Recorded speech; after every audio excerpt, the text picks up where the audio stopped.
하나님 말씀은 베드로후서 3장에 있는 말씀입니다. 베드로후서 3장 8절과 9절 말씀만 보겠습니다.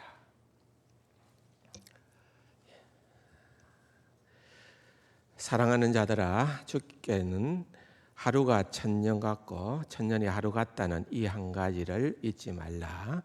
주의 약속은 어떤 이들이 더디다고 생각하는 것 같이 더딘 것이 아니라 오직 주께서는 너희를 대하여 오래 참으사 아무도 멸망하지 아니하고 다 회개하기에 이르기를 원하시느니라. 아멘. 우리 개혁주의 신앙의 뼈대라고 할 수 있는 5대 교리 또는 5대 강령에 대한 것을 이 시간에 계속해서 살펴보고 있습니다. 첫 번째는 뭐였습니까? 전적 타락이라고 했죠. 전적 타락. 두 번째는 무조건적인 선택. 무조건적 선택이고, 지난 주일날 말씀을 드렸습니다. 오늘은 그 세 번째로 뭔가 하면 제한된 구속 또는 속죄, 대속 같은 말입니다. 어쨌든 제한된 속죄에 대한 교리를 한번 살펴보는 그런 시간으로 삼겠습니다. 다시 한번 여러분들이 아시기는 합니다만은 계속 중요하니까 이제 반복을 해서 설명을 좀 드리도록 하겠습니다. 느닷없이 칼빈주의 5대 교리가 왜 나타났는가? 그 역사적인 배경을 좀 더 정확하게 알고 이것을 들으면은 훨씬 더 잘 이해가 될 수도 있기 때문에 그 역사적인 배경을 다시 한번 정리를 해 드리려고 그럽니다. 칼빈주의라고 하는 그 말처럼 이것은 사실은 이제 칼빈이라고 하는 말틴 루터의 또는 쯔빙글리와 같은 제1세대 종교개혁가의 다음 세대의 최고의 인물이라고 볼 수 있는 분이 칼빈이지요. 칼빈은 모든 것을 다 집대성했다고도 볼 수 있는 그런 분입니다. 그렇기 때문에 이제 칼빈주의라고 하면은 그것은 개혁주의라고 하는 말로 그렇게 이해해도 좋을 만큼 칼빈 한 사람이 그만큼 비중을 차지하는 그런 인물이라는 겁니다. 그분은 물론 교리적인 면 또는 행정 또는 성도의 신앙생활뿐만 아니라 광폭적으로 그 당시에는 종교가 사회의 거의 전부를 차지했을 시대입니다. 그렇기 때문에 정부와의 관계 또는 일반 국민들의 사회생활 전반에 걸쳐서도 가장 핵심적인 그런 어떤 기준을 제시했던 교회 안에서의 중심인물이 아니라 국가적인 중심인물이라고도 봐야 되는 그런 존재가 바로 칼빈이라고 하는 존재입니다. 그게 이제 유럽 쪽에 종교개혁 운동을 통하여서 본격적으로 이제 진행이 되어지고 교회가 개혁되어지고 또 그로 인하여 하나님의 말씀 중심의 그런 어떤 뼈대가 각 나라별로 이렇게 안정을 찾고 있던 시기였습니다. 그러나 이제 안타까운 사실은 이 종교개혁가, 위대한 종교개혁가였던 칼빈도 생애가 그렇게 길지를 못했습니다. 55세를 살았습니다. 1509년에 태어나서 1564년도에 하나님의 부름을 받았기 때문에 우리 나이로 한 55세 정도 되는 거죠. 55세 정도의 삶을 살았습니다. 그리고 난 다음에 한 40년이 지난 1603년경에 일어났던 큰 일이었습니다. 무슨 말인가 하면은 이것은 이제 네덜란드에서 일어났던 일인데 왜 네덜란드냐? 사실은 프랑스든 스위스든 독일이든 뭐 밑에 지방에서부터 종교 개혁이 상당히 활발하게 진행이 되었지만은 네덜란드도 종교 개혁의 본산지라고 할 만큼 굉장히 비중 있는 지역 가운데 하나였습니다. 그런데 그렇게 개혁주의 신학이 뿌리를 내리고 있었던 네덜란드에서 한 정부 관리 출신인 코른 헤르트라고 하는 인물이 나타났습니다. 그래서 지금까지 이제 개혁주의 신학의 가장 핵심이라고 할 수 있는 하나님의 절대 주권 또는 하나님의 예정, 이런 큰 주제, 성경적 주제에 대해서 반박하는 그런 글을 쓰기를 시작했고, 그 글이 이제는 당시의 네덜란드의 정부나 또는 교회나 또는 국민들에게 상당한 파장을 일으키게 되어졌습니다.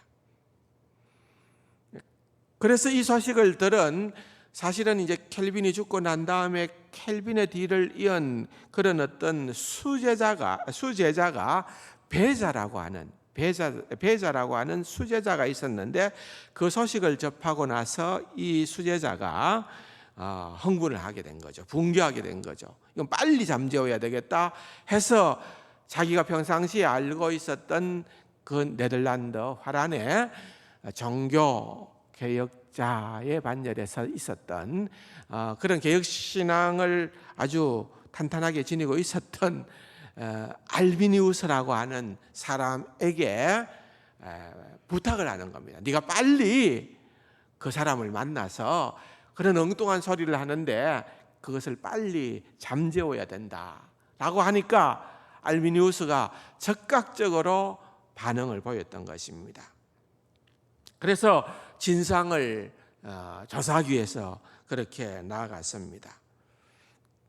그런데 공교롭게도 이 알비니우스라고 하는 이 사람은 코른 헤르트의 이 글을 자세히 읽고 난 다음에 반박하는 것이 아니라 이 사람의 글에 자기가 반해버린 겁니다.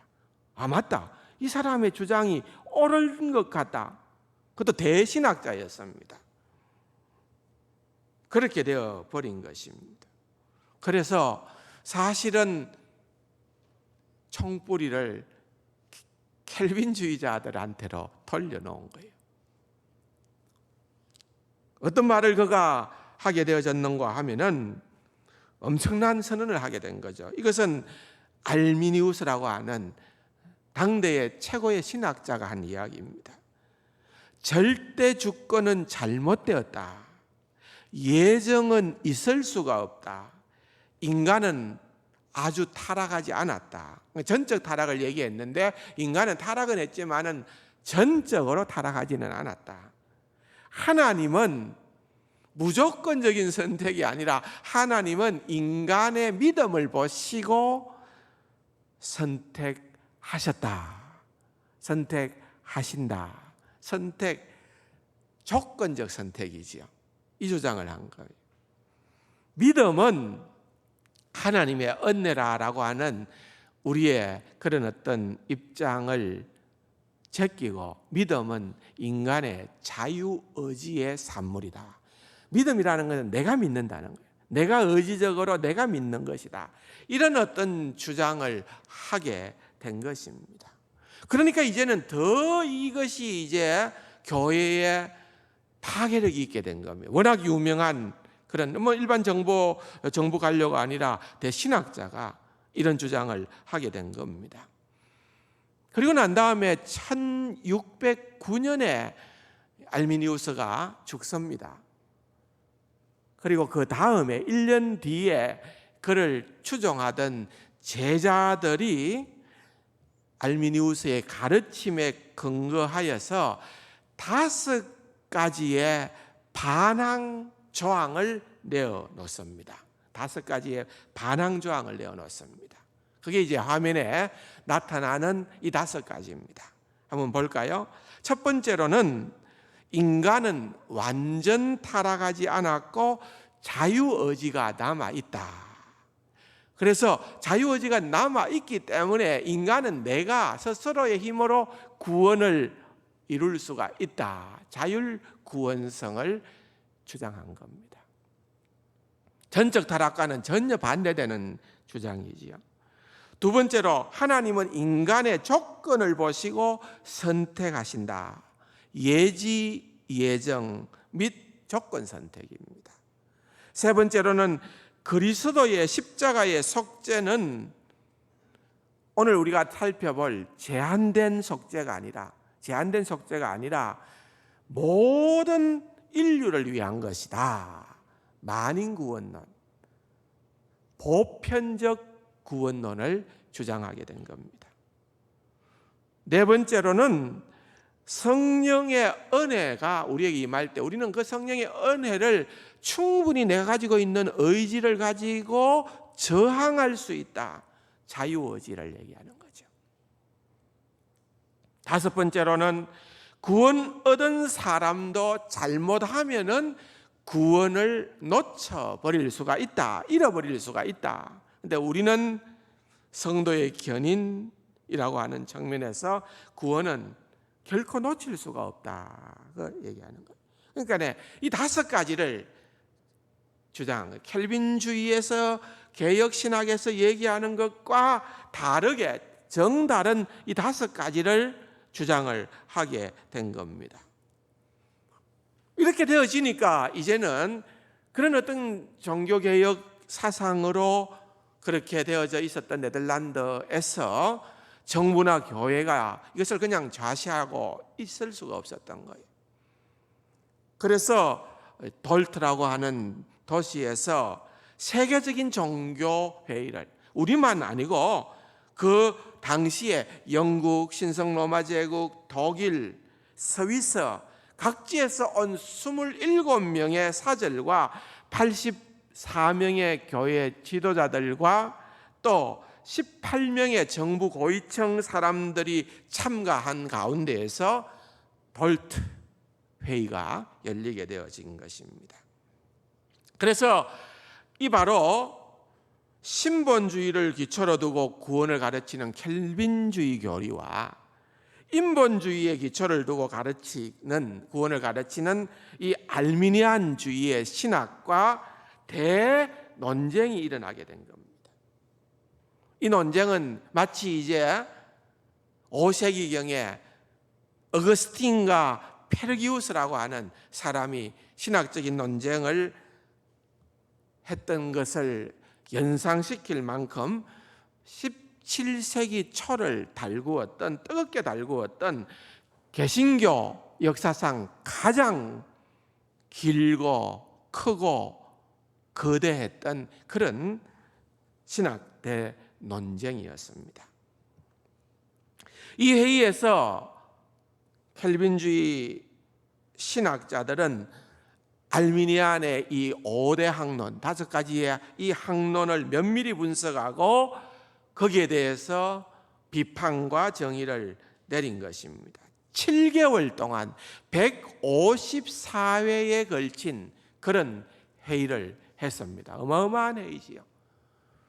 이 신학자들이, 대단한 사람들이 그렇게 회의를 하고 난 다음에 결론은 알미니안주의는 하나님의 주권을 무시하고 인간의 공로를 내세우는 가장 잘못된 이설이다라고 그렇게 규정을 하고, 그로 인하여서 알미니안주의자들은 처형도 당하고 그리고 국외로 다 추방을 시켜버리는 그런 상황이 일어나게 된 겁니다.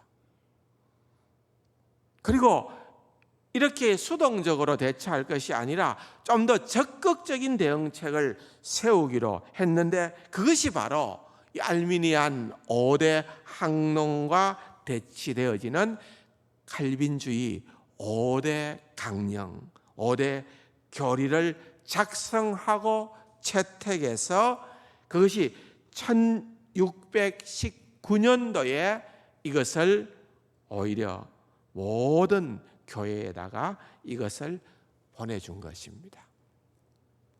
그렇게 해서 나타나게 된 것이 칼빈주의 오대결입니다. 전적 타락이라고 할 때 왜 그것이 전적 타락이냐? 알미니안에서 인간이 전적 타락이 아니다는 것을 주장했는데 성경적으로 우리는 전적 타락이다. 알미니안에서 그 사람들은 하나님께서 조건적으로 선택하셨다 했는데 성경은 말하기를 그렇게 얘기하는 것이 아니라 하나님은 무조건적으로 선택해 주셨다. 우리가 잘나서가 아니라 우리의 선한 것이 있어서가 아니라 우리가 믿음으로 하나님을 받아들일 것을 하나님이 미리 아시고 우리를 선택하신 것이 아니라 우리가 하나님의 백성 된 것은 전적인 하나님의 은혜다.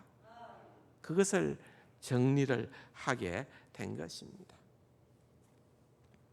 그와 한편 이 알비니안 주의는 네덜란드를 벗어나서 이제 영국으로 건너가서 겨우 명맥을 유지하다가 요한 웨슬레라고 하는, 여러분 다 알지 않아요? 요한 웨슬레라고 하는 유명한 분이 거기에 감명을 받고 알미니안 주의자가 된 다음에 마침내 감리교를 창설하게 됩니다. 감리교가 그렇게 창설이 되어집니다. 그리고 그의 제자인 감리교회와 또 여기서 분파되어진 순복음 교단이죠. 순복음 교회라는 순복음 교단도 여기에 해당되는 겁니다. 유니테리안도 여기에 해당합니다. 침례교, 구세군의 교리가 다 그 뿌리를 올라가 보면은 알미니안에 뿌리를 두고 있는 거예요. 개혁교회, 장로교회, 여러분 개혁주의 신학을 가진 칼빈주의 신학을 가진 교회는 그렇게 교단이 크거나 많지를 않다는 것을 알게 되는 것입니다. 한 가지 참 다행하고 놀라운 것은 이런 역사적인 배경으로 봐서는 그러한데 우리나라에는 놀라웠게도 여러분 잘 아시는 것처럼 세계에서 제일 큰 교회 순복음교회 담임 목사님이었던 조영규 목사님은 알미니안주의자가 아닙니다. 그분은 철저한 켈빈주의자입니다. 침례교단에도 보면은 지금은 이제 은퇴를 다 하셨습니다마는 이동원 목사님이라든지 또는 우리 교회 와서 집회도 하셨습니다마는 교수를 하셨고 또 서울 그 강남 중앙 침례교회 담임을 하셨던 피영민 목사님 대단히 유명한 분들입니다. 이분들은 다 스스로 나는 켈빈주의자다 그렇게 얘기를 한 거예요. 하나님의 절대 주권 사상을 믿는다는 거죠. 쉽게 말하면 그런 분들이었습니다. 그렇기 때문에 한국 교회는 좀 실정이 다른 것 같아요. 그렇게 해서 교단이 형성되어졌지만은 오늘날 우리 한국 교회의 성도들의 신앙이나 또는 목회자들이나 신학자들의 신학은 좀 다를 수도 있다는 것을 생각하지 않을 수가 없는 것입니다. 우리가 또 아는 침례교의 아주 유명한 부흥사였지요. 스펄전 목사님. 이분도 철두철미 켈빈주의자였습니다. 이분은 침례교 목사입니다. 영국의 침례교 대부흥사였습니다. 그런데 켈빈주의자였습니다. 그가 이런 말을 했습니다. 내가 전하고 있는 것은 전혀 새로운 것도 새로운 교리도 아니다. 나는 켈빈주의라고 별명이 붙은 저 강력한 옛 교리들을 기쁘게 선포한다. 여러분도 차츰 칼빈주의가 그리스도 예수 안에 있는 참된 하나님의 진리라는 것을 알게 될 것이다. 그리고 또 말하기를 내가 하나님의 주권, 켈빈주의니까 내가 하나님의 주권을 전파할 때 사람들은 분해서 입술을 깨물고 이를 가는 것을 나는 알고 있다. 알미니안주의자들은 그렇게 할 수 있다 이런 거예요. 오늘날의 교조주의자들은 하나님을 받아들일지는 모르나 그 하나님께서 왕으로서 그들을 지배하게 하지는 않는다. 오늘 우리는 하나님을 우리의 구세주로 모시지만은 그분이 나의 킹이라는 거예요.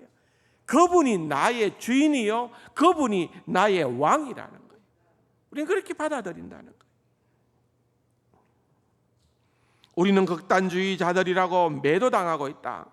호의를 가지고 우리를 바라보거나 우리에 관해 말하는 목사는 거의 한 사람도 없다. 이는 우리가 하나님의 거룩한 주권과 그의 거룩한 선택과 그의 백성에 대한 특별한 사랑에 관한 강력한 견해를 가지고 있기 때문이다.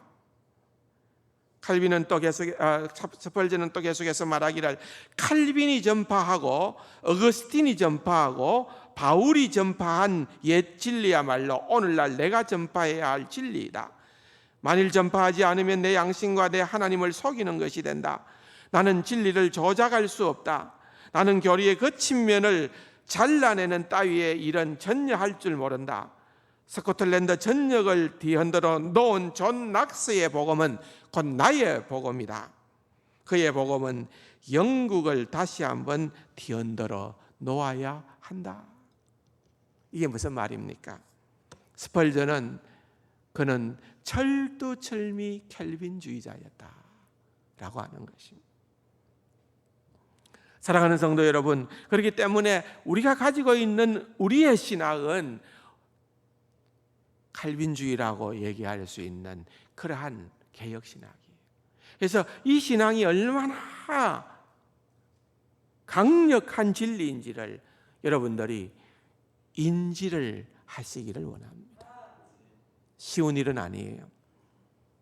그러나 이것이 진짜 성경이 말하는 바, 우리가 믿는 우리의 믿음의 선배들이 믿는 칼빈이 그렇게 믿었고 어거스틴이 그렇게 믿었고 바울이 그렇게 믿고 증거했다고 한다면 우리가 믿지 못할 이유가 하나도 없는 그런 말씀으로 우리는 받아들여야 된다, 그 말입니다. 아멘이십니까? 그렇게 우리가 믿자는 겁니다. 자, 이제 오늘 본문을 가지고서 이 세 번째 주제를 좀 다루어 보려고 합니다. 굉장히 어려운 주제입니다. 제한된 구속이라고 하는 것은요, 우리와 신앙이 좀 다르지만은 거의 유사한 세대주의자들이라는 신학이 있습니다. 그분들이 주장을 하는 것 가운데 보면은 켈빈주의의 5대 교리가 아니고 우리는 4대 교리를 믿습니다. 그럽니다. 4대 교리를 믿습니다. 근데 그 한 가지 빠진 게 이 세 번째 이겁니다. 제한된 구속이라는 것입니다. 이 참 어려운 주제예요. 하나님께서 일부 사람들이 선택되어 구원을 받으면은 일부 사람들은 또한 선택되지 못함으로 말미암아 유기되어 멸망되는 거예요. 그러니까 모든 사람이 다 구원을 얻는 것이 아니라는 거예요.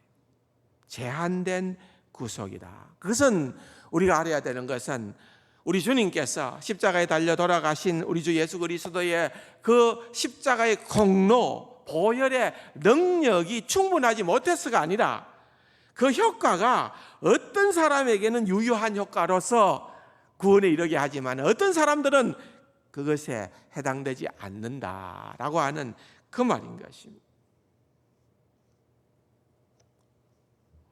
하나님께서 예수 그리스도를 이 땅에 보내시고 십자가에 달려 죽게 하셨던 그런 하나님의 이 놀라운 구원 계획, 원래의 구원 계획의 청사진이 뭐냐?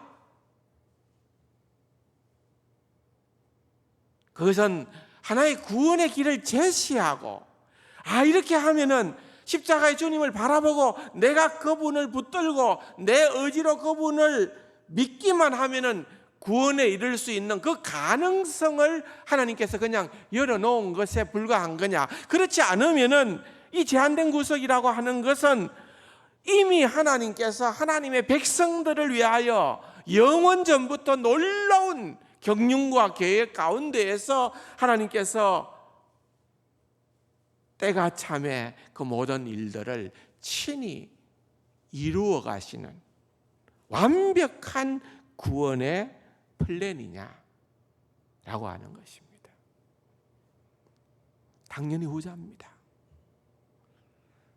그래서 더 이 제한된 구속에 더 걸맞는 그 의미를 확인시켜주는 그러한 표현이 있다고 하면은 그것은 명확한 구속이라는 말입니다.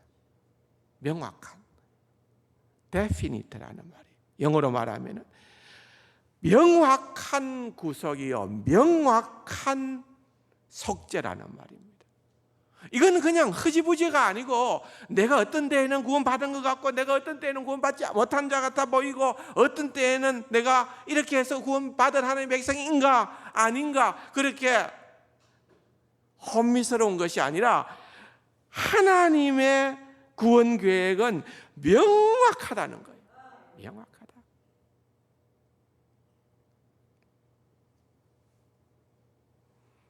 너무 명확하다라고 하는 것을 우리가 알고 신앙생활을 해야 된다는 거예요. 근데 거기에 반할 수 있는 아주 중심되는 우리가 반드시 연구하고 반드시 살펴봐야 될 아주 핵심 말씀을 오늘 제가 여러분들에게 읽어 드렸습니다. 특별히 그 가운데에 9절 말씀입니다. 주의 약속은 어떤 이들의 더디다고 생각하는 것 같이 더딘 것이 아니라 오직 주께서는 너희를 대하여 오래 참으사 아무도 멸망하지 아니하고 다 회개하기에 이르기를 원하시니라 그랬습니다. 근데 이 말씀요, 이 말씀이 굉장히 어려운 말씀입니다. 이 말씀에 대한 해석을 우리가 어떻게 하느냐에 따라서 이것이 켈빈주의가 되고 이것이 알미니안주의자가 되는 가능성도 다 열려 있는 말씀이 또한 이 말씀이기도 한 것입니다. 이 말씀을 여러분들 우선 읽어볼 때에 하반부에 주께서는 너희를 대하여 오래 참으사 아무도 멸망하지 아니하고 다 회개하기에 이르기를 원하시나이다. 만약에 여러분 이 말씀을 우리가 턱 읽거나 듣거나 할 때에 우리가 받은 느낌은 뭡니까? 이건 보편적 구원에 대한 언급인 것 같은데 이것은 제한이 없는 어떤 제한된 구속을 얘기하는 것이 아니라 아무도 누구라도 그 말이에요. 누구라도 그렇게 멸망치 않는 것을 원하시는 분이 하나님이시다 라고 성경은 얘기하고 있지 않느냐. 그러면 이건 칼빈주의가 주장하는 것하고는 대치되는 것이 아닌가 이렇게 우리가 생각할 수도 있다는 거예요. 여러분 그렇게 생각이 안 듭니까? 그래서 이 부분에 대해서 다른 진영, 알미니안에서와 같은 그 진영에서는 하나님께서 예수 그리스도를 위해서 예수 그리스도를 통해서 구원의 놀라운 모든 것들을 다 완벽하게 마련해 두고 계신다. 그 마련해 둔 것이 내게 영향력을 끼치게 되려면은 내가 거기에 대해서 반응하는 것이다. 핵심은 내게 있어요. 내가 거기에 반응하는 것이다. 이렇게 보는 거예요.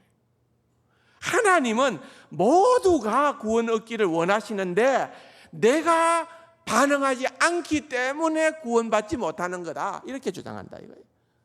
많은 주석들이 여러분 10개의 주석을 읽어서 이 본문을 해석하는 것을 보면 10개의 주석이 다 해석이 다를 수 있어요.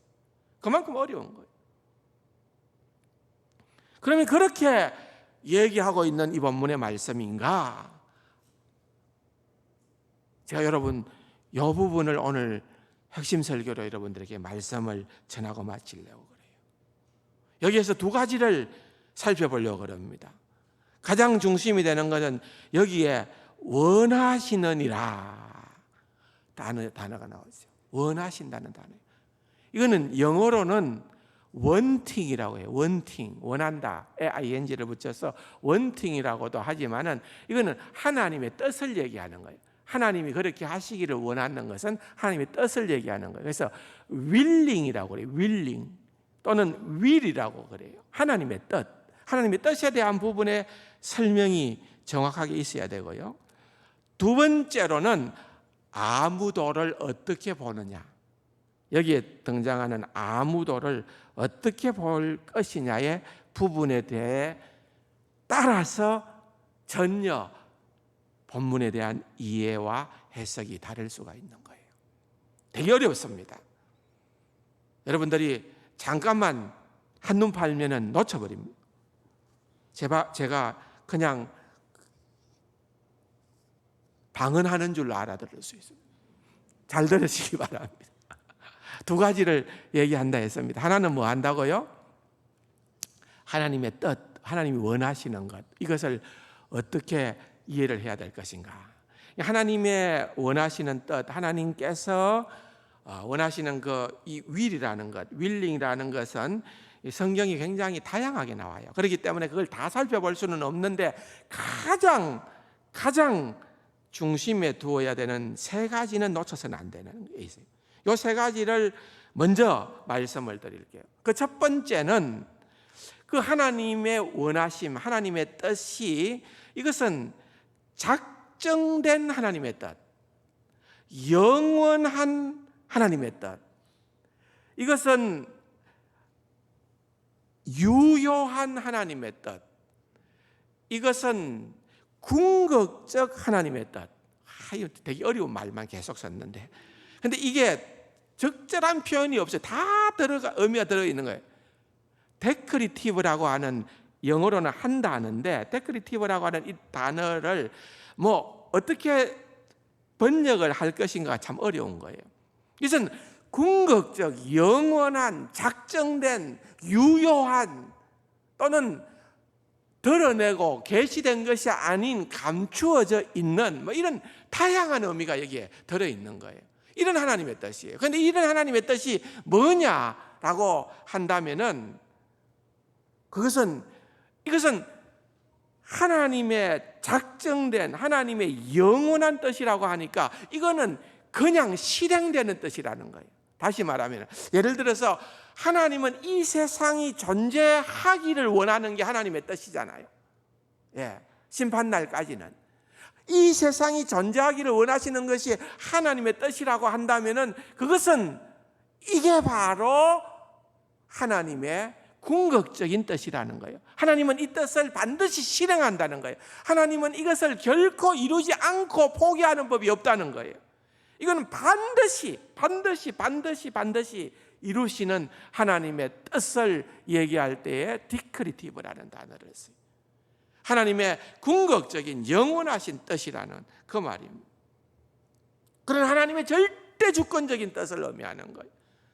그런데 만약에 오늘 이 본문에서 9절에 하나님이 원하신다는 이 하나님의 뜻, 하나님이 원하심을 여기에다가 적용을 시키면은, 방금 제가 설명한 요 1번에다가 첫 번째 요 의미에다가 적용을 시키면은 이것은 보편적 구원설이 맞아요.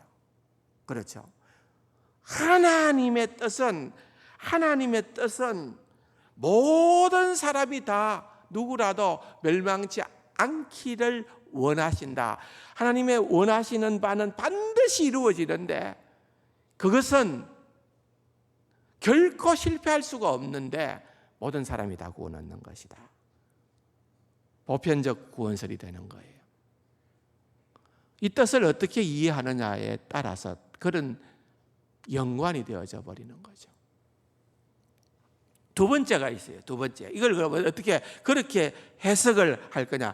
두 번째는 이 하나님의 뜻은 그런 하나님의 뜻을 얘기하는 것이 아니라, 이 하나님의 원함은 그런 하나님의 원함을 얘기하는 것이 아니라, 이것은 하나님의 교훈적 뜻이다.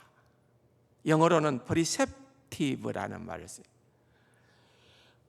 하나님의 교훈적 뜻이다라고 할 때 교훈적, 하나님의 교훈은요, 그것은 율법과 우리에게 주시는 명령을 의미하는 거예요. 대표적인 것은 십계명을 생각하면 됩니다. 십계명. 자, 하나님께서 우리에게 주시는 교훈적 뜻은 십계명이라고 할 때에 여러분 십계명을 어떻게 이해를 하십니까? 내 앞에서 너희는 다른 신을 두지 말라, 다른 신을 섬기지 말라, 부모를 공경하라, 살인하지 말라, 간음하지 말라, 도둑질하지 말라.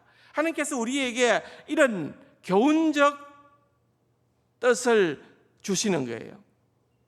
그건 우리에게 주시는 명령이에요. 그런데 가만히 생각해 보면 이런 교훈적인 뜻은 우리가 거절할 수도 있는 거예요. 거절한다는 말은 불순종한다 그 말입니다. 다른 신을 섬기지 말라 했는데 우리가 우상 숭배하는 거예요. 살인하지 말라 했는데 우리가 살인하는 거예요. 거절할 능력이 우리에게 있다는 거예요. 그래서 이것은 이 교훈적인 뜻이라고 하는 것은 우리 인간이 항상 순종하는 것이 아니기 때문에 이 교훈적인 뜻은 항상 관철되는 것은 아닙니다.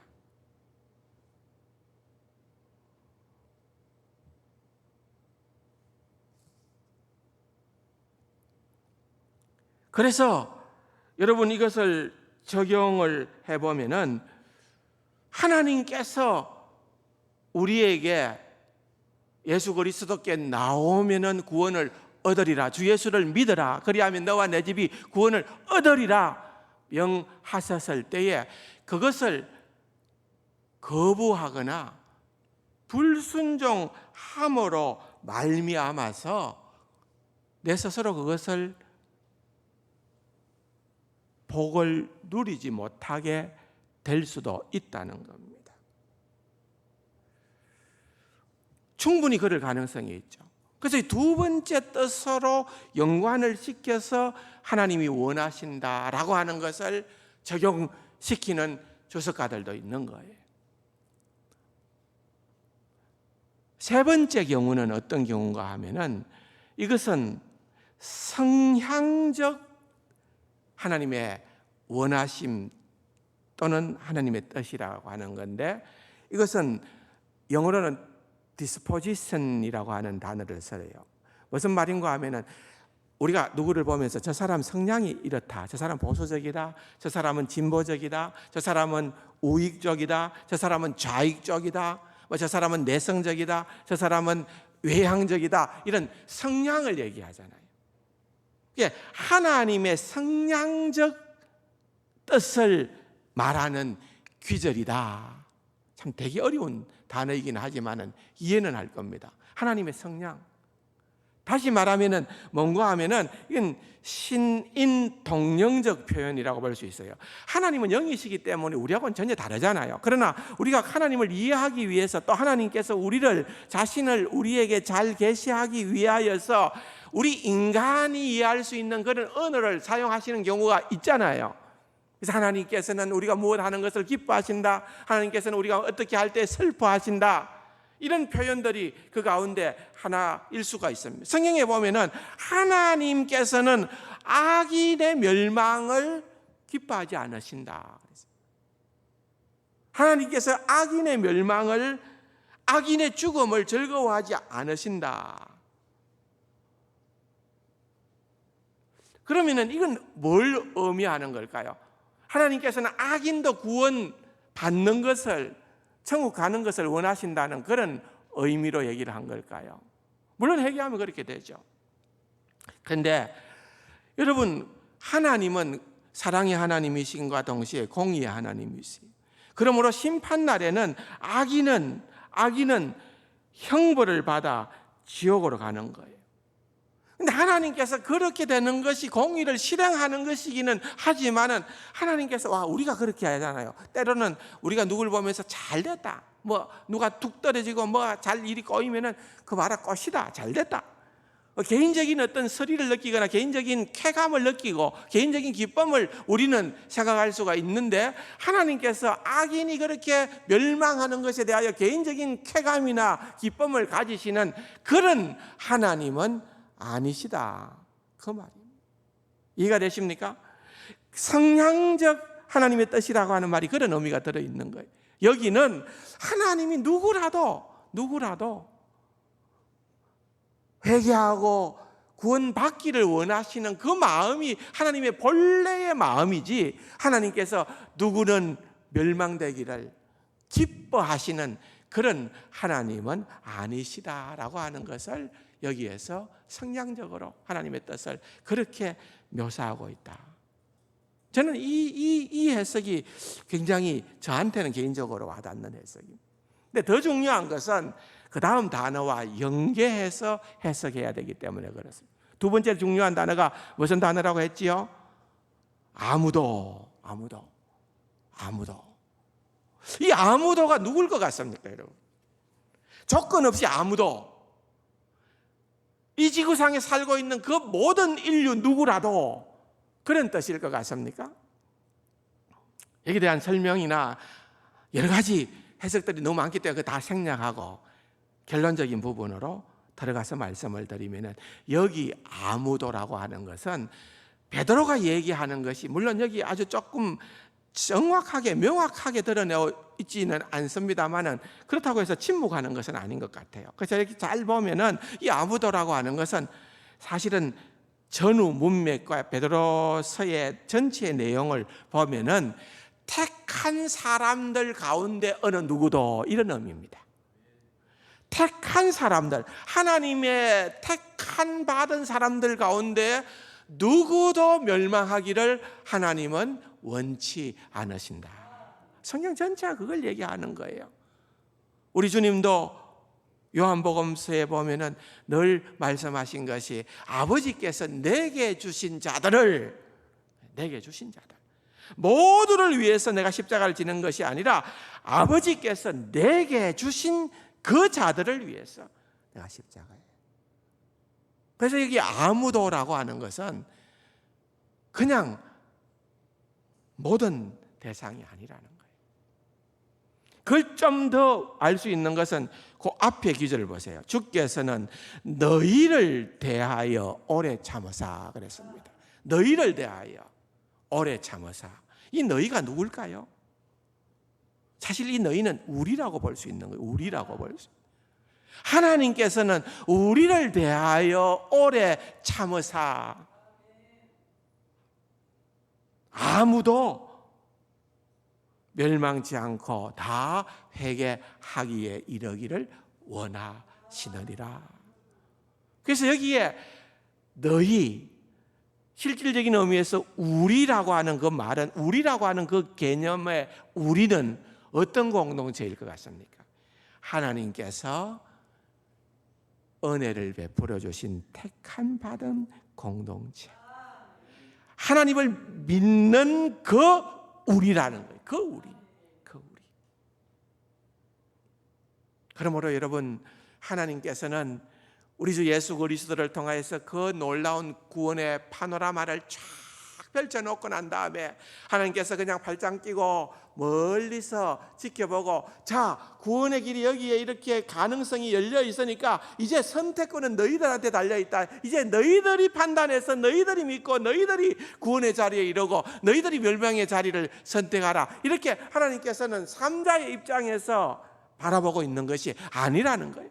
하나님께서 영원하신 계획을 가지시고 우리 구원에 대한 놀라운 그러한 주도권을 갖고 계시고, 하나님께서 하나님의 방법으로 하나님의 때에 하나님께서 이 모든 구원의 길들을 이루어 가시는 하나님이다 라고 하는 사실을 우리가 깨달아 알게 될 때에 우리는 그냥 주님 참으로 감사합니다.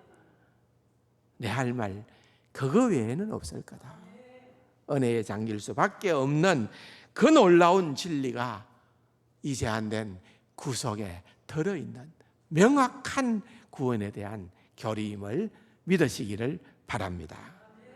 좋으신 아버지 하나님, 결코 쉽지 않은 그러한 주제이지만 이것이 너무나도 우리에게 소중한 주제이고 진리이기에 오늘 이 말씀을 살펴보았습니다.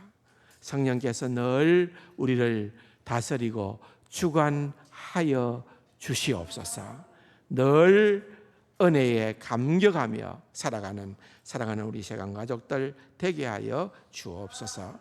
예수님의 이름으로 감사기도 드립니다. 아멘.